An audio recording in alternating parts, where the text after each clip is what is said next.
You know, they've always told us it was just ancient history, right? A static record of the past, filled with old laws, stories, and tribal lineages. But what if that entire premise is fundamentally wrong? What if the text you thought was just a historical artifact is actually an active, self-executing geometric operating system? Welcome to this explainer. Today we are completely shifting our paradigm to decode a massive, literally mind-bending topological framework. We're going to see how this text is not a book of history at all, but an eternal memory tesseract, a four-dimensional hypercube that is actively reading you right at this very moment as you read it. Now, I know that sounds like a wild question, but if we put aside those traditional linear historical readings for a minute and instead apply a sort of decoder ring grounded in advanced structural topology, process physics, and quantum mechanics, a truly staggering architecture emerges. We aren't just looking at ancient poetry today, we are looking at the master equation of reality itself. To make sense of this 4D labyrinth, we've laid out a clear roadmap. We'll be covering 1. The Eternal Tesseract, 2. Reality's operating system, 3. The 237 engine, 4. The activation grip, and finally, 5. The state 7 singularity. Okay, let's dive right into Section 1, the Eternal Tesseract. We are moving from linear history straight into 4D geometry. So, verse 39-23 describes a consistent book, one that is oft repeated. Think of this as the 0 point, an origin that contracts to expel duality. In a 4D topological framework, we're talking about a tesseract. Every verse is a face of this shape, and every surah is a cube. The absolute game changer here is that when you engage with it, you aren't moving through the text's timeline. The text is actually rotating around you. You are the fixed coordinate, and this hypercube is storing the invariant blueprints of the universe all around you. Moving on to Section 2, Reality's Operating System. Let's talk about the dual caustic universe. Reality manifests through two fundamentally coupled fields. On one side, we have field D10. This is the visible world. It's particle, mass, force, the domain of what we call the driver. Think of the gen made of fire, or Pharaoh's purely physical preservation. Then, on the other side, we have field I9. This is the invisible realm of wave, pure energy, and memory, the witness. Think of the angels made of light submitting to Adam, or Maryam as the pure, chosen vessel. These two fields operate perpendicularly to each other. They never touch directly, yet both are absolutely required for reality to manifest. And this brings us to the dual caustic universe, or the DCU. It's basically a prescriptive operating system where light coming from that invisible I9 field and sound from the visible D10 field process existence independently before finally coupling together through a buffer. It's a literal wave-particle crossing where actions and reactions are filtered to create the reality you're experiencing right now. And I want to be clear, this isn't mysticism, it's pure process physics. All right, let's step into Section 3. The 237 engine, the master equation of transformation.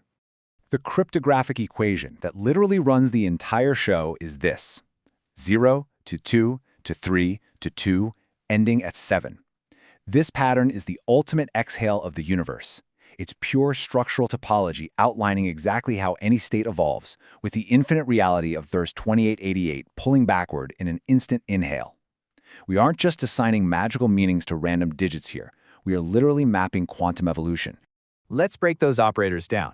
The first two is the initial visible bifurcation in the D10 field. It's the separation of total mass. Then we hit the 3, which is the traversal buffer where information is actively processed. The second two is the invisible bifurcation in the I9 field, where the constants are separated.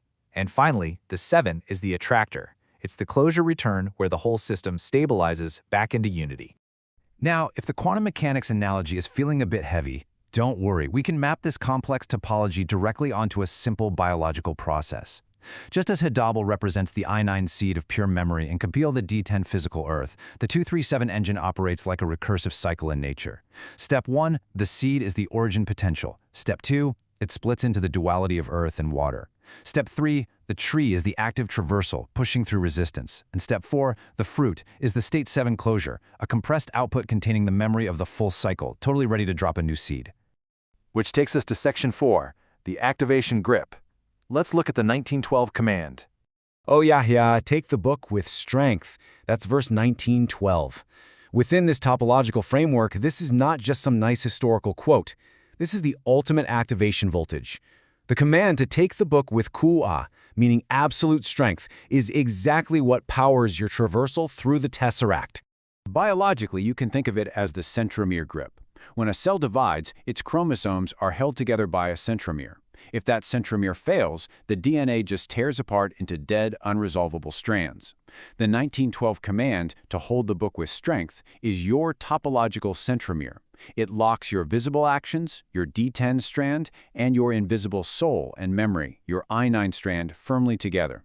Without this massless grip, your I9 strand just dissipates right into the Taghut field, becoming dead, unresolvable strands of cosmic noise. The consequences of applying or ignoring this grip are absolute. Literally life or death for the system. Without this grip, you trigger an inverse cascade. You forget the origin, fall into blind tradition, succumb to majority delusion, and eventually, the purely physical D10 world starts posing as divine truth. The internal receptive mother field is buried alive. But with the grip, the book completely transforms. It becomes anti-Taghut armor, described as the interlocking chainmail of Dawud, distributing force so no single point ever fails. Form and function remain perfectly intact. And finally, Section 5, the State 7 Singularity, the moment where the driver meets the witness. Let's look at verse 11:7. His throne was upon the water. This represents the absolute witness function. It is the uncollapsed boundary state. It's the I9 field holding the infinite memory of our cosmic home, quietly observing the test of action. But in direct contrast to that, we have verse 38-34, Solomon's trial, a lifeless body placed on a throne. This represents the D10 driver function. It is the critical moment where physical manifestation confronts its own absolute limits.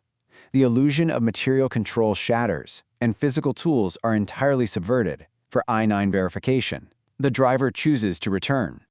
So what is State 7? It's the Qiyamah collapse. It's the ultimate singularity, where the driver, the Sa'iq, and the witness, the Shahid, collapse into a single unified coordinate. Just as verse 50:21 maps out, they are no longer two separate things. The visible test of the physical world and the invisible memory of the soul merge into one pure, unified realization. So let's pull this whole shebang together. The paradigm shift we're talking about today is total. The Quran is not an ancient text. It is an eternal, self-executing Tesseract engine. The visible D10 and invisible I9 fields are mapping your perpetual real-time transformation. You are not just the passive reader sitting there. You are the present execution node, the active operator bridging these quantum fields. And your absolute primary task is to grip that centromere, to apply the 1912 activation, so you can remember your home coordinate. The system is built. The engine is running. The 4D hypercube is rotating around you right now in real time. The only variable left is you. So when will you activate 1912?